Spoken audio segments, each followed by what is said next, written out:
एकदा काय झालं, वनारण्याच्या घनदाट हिरव्या जंगलात टिंकू नावाचा एक तरुण आणि दयाळू वाघ राहायचा. टिंकू खूप बलवान होता, पण त्याहूनही महत्वाचं म्हणजे त्याचे हृदय खूप मोठं होतं.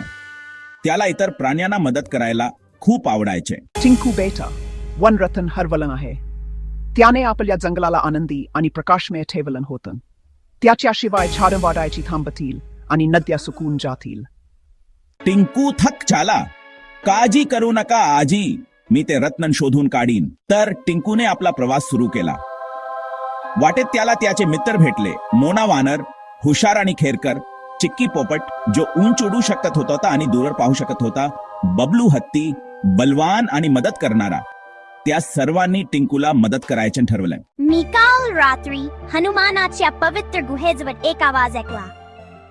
मला उडून आकाशातून तपासू दे. लवकरच चिक्की परत आला. मला गुहेच्या आत एक चमकणारा प्रकाश दिसला. एकत्र ते गुहेकडे गेले.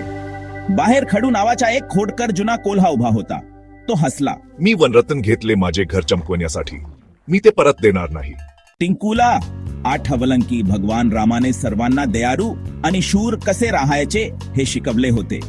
म्हणून तो शांतपणे म्हणाला, खडू काका, जंगलाला त्या रत्नाची गरज आहे.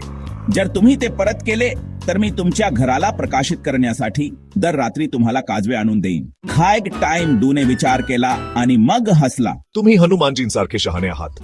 ठीक आहे, रत्न घ्या. सर्वांनी जयघोष केला. त्याने ते रतन पुन्हा जंगलाच्या मध्यभागी ठेवले.